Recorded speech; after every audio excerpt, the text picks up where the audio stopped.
நாளைக்கான வீடியோ தாங்க வந்திருக்கு. வீடியோ வந்து சூப்பரா இருந்துச்சு அப்படி தாங்க சொல்லணும். அஞ்சலி பத்தின உண்மையான அம்மா, அப்பா யாரு? அஞ்சலி யாரு? யார் கொண்டு வந்து விட்டாங்க? எல்லா உண்மையுமே வந்து நம்ம சுடர் வந்து பயங்கரமா கண்டுபிடிக்கிறாங்க அப்படி தாங்க சொல்லணும். அதெல்லாம் பார்க்குறவங்க சேனலை மட்டும் மறக்காம லைக் அண்ட் சப்ஸ்கிரைப் மட்டும் பண்ணிருங்க.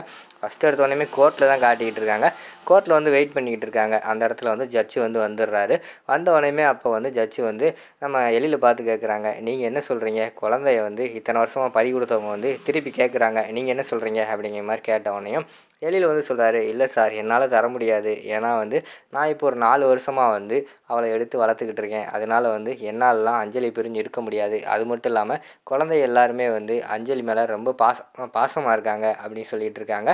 இல்லை சார் அப்படியெல்லாம் கொடுக்காம இருக்க முடியாது. ரூல்ஸ் படி பார்த்தோம்னா ஒரு குறிப்பிட்ட வயசு வரைக்கும் அப்பா அம்மா கிட்டேருந்து குழந்தைய பிரிக்கிற உரிமை வந்து யாருக்குமே கிடையாது. அதனால் வந்து அவங்க ஏதோ ஒரு சூழ்நிலையில் குழந்தைய விட்டுருக்கலாம், நீங்கள் எடுத்து வளர்த்துருக்கலாம். இருந்தாலும் வந்து அந்த குழந்தைய வந்து அவங்களோட அப்பா அம்மா கிட்ட வந்து கொண்டு போய் விடுறது தான் கரெக்டாக இருக்கும் அப்படிங்கிற மாதிரி சொல்கிறாங்க.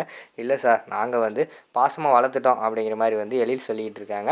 உடனே அங்கே ஜட்ஜு வந்து ஆப்போசிட்டில் இருக்காங்களா அவங்க அம்மா அப்பா அவங்ககிட்ட வந்து கேட்குறாங்க, நீங்கள் என்ன சொல்கிறீங்க? அவங்க வந்து 4-5 வருஷமாக வந்து பாசமாக வளர்த்துட்டேன்னு சொல்லிக்கிட்டு இருக்காங்க. நீங்கள் என்ன சொல்ல போகிறீங்க? அப்படிங்கிற மாதிரி கேட்டவொடனே, இல்லை சார் அவருக்காவது 3 குழந்தை இருக்குது, எங்களுக்கு குழந்தையே இல்லை. ரொம்ப வருஷமாக கழித்து பிறந்தவ தான் அந்த பொண்ணு. அதுவும் அஞ்சலின்னு கூட பேர் அவங்க தான் வச்சுருக்காங்க. இப்போ என்ன ஒரு 4 வருஷம் வந்து அவங்க வளர்த்துட்டாங்களா? அதுக்கான காசை கூட வாங்கிக்கோங்க அப்படிங்கிற மாதிரி சொல்கிறாங்க. ஏயோ என்னையா பேசிக்கிட்டு இருக்க? அதுக்கு போய் விலை பேசிக்கிட்டு இருக்க அப்படின்னு சொல்லிட்டு எழில் வந்து கோவப்படுறாங்க. உடனே எழில் வந்து சொல்கிறாங்க, சார் எனக்கு ஒரு நாள் டைம் வேணும் அப்படிங்கிற மாதிரி சொன்னோன்னே, எதுக்கு உங்களுக்கு ஒரு நாள் டைம் அப்படின்னு சொல்லிட்டு ஜட்ஜு வந்து கேட்குறாங்க. இல்லை சார் இவங்க வந்து உண்மையான அம்மாவா அப்பாவான்னு சொல்லிட்டு எனக்கு தெரியல, ஒரு நாள் டைம் கொடுங்க, நான் வந்து எப்படியா நிரூபிச்சிடுறேன் அப்படிங்கிற மாதிரி சொல்கிறாங்க. சரி உங்களுக்காக வந்து ஒரு நாள் டைம் கொடுக்கேன், அதுக்குள்ளே நீங்கள் நிரூபிக்கலனா குழந்தைய வந்து அவங்க கூட தான் அனுப்ப முடியும் அப்படிங்கிற மாதிரி சொல்லிடுறாங்க. அதுக்கடுத்து வந்து உங்களோட விருப்பம் நான் பார்த்துக்கிறேன் அப்படின்னு சொல்லிட்டு வெளியில் வந்துடுறாங்க. இங்கிட்டு பார்த்தா நம்ம மனவரிக்கு வந்து பயமாகி போயிடுது. ஐயையோ ஒரு நாள் வந்து டைம் கேட்டானே, இவன் கண்டுபிடிச்சிட்டானா என்ன பண்ணுறது அப்படின்னு சொல்லி யோசிச்சுக்கிட்டு இருக்காங்க. அப்போ வந்து கனகவள்ளி அம்மா வந்து கேட்குறாங்க, என்னப்பா ஒரு நாள் டைம் கேட்டேன், அதுக்குள்ளே எப்படிப்பா கண்டுபிடிக்க போகிற? எதுவும் ஐடியா வச்சுருக்கியா அப்படிங்கிற மாதிரி கேட்டவனையும், என்கிட்ட எந்த ஐடியாவுமே இல்லைம்மா, ஒரு வேகத்தில் வந்து சொல்லிட்டேன் அஞ்சலி விட்டு பிரியக்கூடாதுன்னு சொல்லிட்டு. அஞ்சலியை வந்து மித்த 3 பேருமே வந்து தன்னோட கூட பிறந்த தங்கச்சியாக பார்த்துக்கிட்டு இருக்காங்க. அஞ்சலிக்காக எல்லாத்தையுமே விட்டு கொடுத்துக்கிட்டு இருக்காங்க. அப்படி இருக்கும்போது நான் எப்படி அஞ்சலியை விட்டு கொடுக்க முடியும்? என்னால் வந்து எதுவுமே பண்ண முடியாத சூழ்நிலையில் இருந்தேன். இருந்தாலும் என்ன பண்ணுறது, ஒரு நாள் டைம் கேட்டேன், என்ன பண்ணுறதுன்னு தெரியலையேம்மா அப்படின்னு சொல்லிட்டு முழிச்சுக்கிட்டு இருக்காங்க. அப்போ வந்து மனோகரிக்கு வந்து சந்தோஷமாயிருது. பரவாயில்லையே, நான் கூட நினச்சேன் இவன் ஏதோ ஒரு பிளான் போட்டிருப்பான்னு நினச்சேன், ஒரு பிளான் இல்லையா, அப்போ ஓகே தான் அப்படின்னு சொல்லிட்டு அவங்க சந்தோஷமாக இருக்காங்க. அடுத்து வந்து விறுவிறுன்னு நம்ம இவங்க இருக்காங்கல்ல சுடர் வந்து அந்த அன்பு இல்லம் இருக்குல்ல அங்கே வந்து போயிடுறாங்க. அங்கே போய் அங்கே ஒரு மேடமாக இருக்காங்க. அவங்கக்கிட்ட வந்து எழில் சாரோட கடைசி பொண்ணு அஞ்சலி இருக்காங்களே அவங்கள பற்றி டீட்டெயில் வேணும் அப்படிங்கிற மாதிரி சொன்னோன்னே, என்ன மேடம் உங்களுக்கு உண்மை தெரிஞ்சிருச்சா? எழில் சார் யாருக்கிட்டையுமே சொல்லக்கூடாதுன்னு சொன்னாங்களே எப்படி தெரிஞ்சுச்சு அப்படிங்கிற மாதிரி கேட்காங்க. இல்லை சார் அந்த உண்மை வந்து நம்ம இந்து மேடம் எழுதி வச்சிருந்த லெட்ரு மூலமாக எல்லாத்துக்கும் தெரிஞ்சிருச்சு. இப்போ அதான் பிரச்சனையாயிடுச்சு. உண்மையான அம்மா அப்பான்னு ஒருத்தவங்க வந்து கேட்டுக்கிட்டு இருக்காங்க. அதை நான் நிரூபிக்கணும். எனக்கு வந்து அஞ்சலி யார் கொண்டு வந்து விட்டா அவங்க பேர் அவங்க டீட்டெயிலாக வேணும் அப்படிங்கிற மாதிரி சொல்கிறாங்க. ஓகே மேடம் வெயிட் பண்ணுங்கன்னு சொல்லிட்டு அங்கே வந்து ஃபைல் எல்லாம் புரட்டி பார்த்துக்கிட்டு இருக்காங்க. கடைசியில் ஒரு ஃபைலில் வந்து கிடச்சிருது. அஞ்சலி வந்து ஒரு ஹாஸ்பிட்டல்லேருந்து வெண்ணிலான்னு ஒரு பொண்ணு நர்ஸு அவங்க தான் கொண்டு வந்து விட்டு போயிருக்காங்க அப்படிங்கிற மாதிரி சொல்கிறாங்க. ஓ அப்படியா, அவங்களோட அட்ரஸ் அவங்களோட ஹாஸ்பிட்டல் அட்ரஸ் கொடுங்கன்னு சொல்லிட்டு அந்த அட்ரஸை வாங்கிட்டு ரொம்ப நன்றி அப்படின்னு சொல்லிட்டு அந்த இடத்துல இருந்து சுடர் வந்து கிளம்பிடுறாங்க. டேரெக்டாக வந்து ஹாஸ்பிட்டல் போகிற மாதிரி தான் காட்டுறாங்க. ஹாஸ்பிட்டலில் போய் விசாரிக்காங்க. பார்த்தா அந்த நர்ஸு வந்து டியூட்டியில் இல்லை, அந்த பொண்ணு டியூட்டிக்கு வந்து நாளைக்கு மத்தியானத்து பிறகு தான் வருவாங்க, வேணா அவங்களோட அட்ரஸ் வேணால் வாங்கிட்டு போங்க அப்படின்னு சொல்லிட்டு அந்த இடத்துல வந்து ஒரு நர்ஸு வந்து கொடுத்து விட்டுறாங்க. சரி நம்ம வந்து நாளைக்கு போய் பார்த்துக்குருவோம் அந்த நர்ஸை அப்படின்னு சொல்லிட்டு சுடர் வந்து வீட்டுக்கு வந்துடுறாங்க. வீட்டுக்கு வந்து பார்த்தா எழில் வந்து நைட்டு ரொம்ப ஒரு மாதிரியாக இருக்கிற மாதிரி காட்டிக்கிட்டு இருக்காங்க, மனசே சரியில்லாமல்.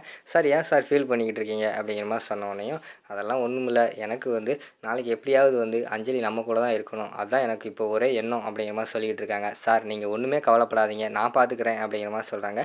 நீ என்ன பண்ணுவ சுடர், என்ன பண்ணுவ, என்னால் எதுவுமே பண்ண முடியலையே அப்படிங்கிற மாதிரி சொல்லிக்கிட்டு இருக்காங்க. சார் விடுங்க சார், கடவுள் நமக்கு துணை இருக்கார், கண்டிப்பாக வந்து நம்ம பக்கம்தான் அந்த தீர்ப்பு வந்து வரப்போகுது அப்படிங்கிற மாதிரி சொல்லிக்கிட்டு இருக்காங்க. நீங்கள் ஒன்றும் கவலையப்படாதீங்க அப்படின்னு சொல்லிட்டு அந்த இடத்துல ஆறுதல் சொல்லி நம்ம எழில வந்து தூங்க வச்சிடுறாங்க. சரின்னு சொல்லிட்டு தூங்கிட்டு மறுநாள் காலையிலேயே விறுவிறுன்னு எந்திரிக்காங்க சுடர். எந்திரிச்சு விறுவிறுன்னு ராமையாவை கூப்பிட்டுட்டு ராமையா ஒரு இடத்துக்கு போகணும் அப்படின்னு சொல்லிட்டு கிளம்ப சந்தோஷமாக இருக்காங்க. அவங்களுக்கு வந்து அட்ரஸ் எல்லாம் கிடச்சிருதுல, போய் வந்து நம்ம நிரூபிச்சிருவோம் அப்படின்னு சொல்லிட்டு அங்கிட்டு இருந்து பார்த்துக்கிட்டா நம்ம மனோகரி இதை பார்த்துக்கிட்டு இருக்காங்க. என்ன இன்னைக்கு சுடர் வந்து ரொம்ப சந்தோஷமாக இருக்காளே, ஒருவேளை உண்மை எதுவும் கண்டுபிடிச்சிட்டாலோ அப்படிங்கிற மாதிரி சொல்லிக்கிட்டு இருக்காங்க. அந்த நேரத்தில் எழில் வந்து வராங்க. ஏய் சுடர் வா போவோம், நீ வந்தால் தான் எனக்கு கொஞ்சம் தெம்பாக இருக்குது. ஆல்ரெடி வந்து மனசு உடஞ்சி போயிருக்கேன். வா கோர்ட்டுக்கு போவோம்னு சொல்லி கூப்பிட்றாங்க. சார் நீங்கள் போங்க சார், எனக்கு ஒரு வேலை இருக்குது, முடிச்சுட்டு நான் வந்துடுறேன் அப்படிங்கிற மாதிரி சொன்னோன்னே, சரி சீக்கிரமாக வந்துரு, நீ இருந்தால் தான் எனக்கு கொஞ்சம் சப்போர்ட்டாக இருக்கும் அப்படிங்கிற மாதிரி சொல்கிறாங்க. சரின்னு சொல்லிட்டு இவங்க ராமையா கூப்பிட்டுட்டு விறுவிறுன்னு கார் எடுத்துகிட்டு போயிடுறாங்க. கார் எடுத்துகிட்டு ராமையா போங்க, இன்னும் எவ்வளோ தூரம் இருக்குது அப்படி இப்படின்னு கேட்காங்க. இன்னும் 10 நிமிஷம் தான், 5 நிமிஷம் தான் அப்படின்னு சொல்லிட்டு ராமையாவும் காரை வேகமாக ஓட்டிக்கிட்டு போய்கிட்டு இருக்காங்க. இங்கிட்டு பார்த்தா நம்ம எழில் இருக்கார்ல, எழில் வந்து காசு நான் வந்து கிளம்புறேம்மா அப்படிங்கிற மாதிரி சொன்னோன்னே, சுடரங்கப்பா அப்படிங்கிற மாதிரி கேட்டோன்னே, அவளுக்கு முக்கியமான வேலைன்னு போயிட்டாமா அப்படிங்கிற மாதிரி சொன்னோன்னே, நீ தனியாவா போகிற அப்படிங்கிற மாதிரி கேட்காங்க. இல்லை மனவை கூட்டு போகிறேன் அப்படின்னு சொல்லிட்டு அவங்க 2 பேரும் வந்து அங்கே கோர்ட்டுக்கு போகிற மாதிரி தான் காட்டிக்கிட்டு இருக்காங்க. கோர்ட்டில் இறங்கி அவங்க போய்கிட்டு இருக்காங்க. டக்குன்னு பார்த்தா நம்ம மனோவுக்கு வந்து அந்த மலர்கொடி ஹாஸ்பிட்டல்லேருந்து ஒரு ஃபோன் வருது. எழில் நீ கொஞ்சம் முன்னாடி போகிறேன், எனக்கு ஒரு முக்கியமான கால், நான் பேசிட்டு வந்துடுறேன் அப்படிங்கிற மாதிரி சொன்னோன்னே, சரி மனோ நீ பேசிட்டு வா, நான் போகிறேன் அப்படிங்கிற மாதிரி சொல்லிக்கிட்டு இருக்காங்க.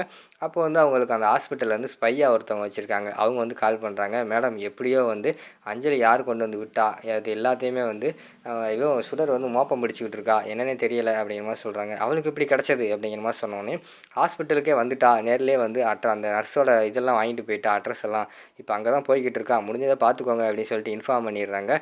இந்த சுடர் சும்மா இருக்க மாட்டாளோ அப்படின்னு சொல்லிட்டு மனம் வந்து எரிச்சப்பட்டுக்கிட்டு இருக்கிற மாதிரி காட்டுறாங்க. அதோட பார்த்துக்கிட்டிங்கன்னா அந்த எபிசோடு வந்து முடிச்சிடுறாங்க.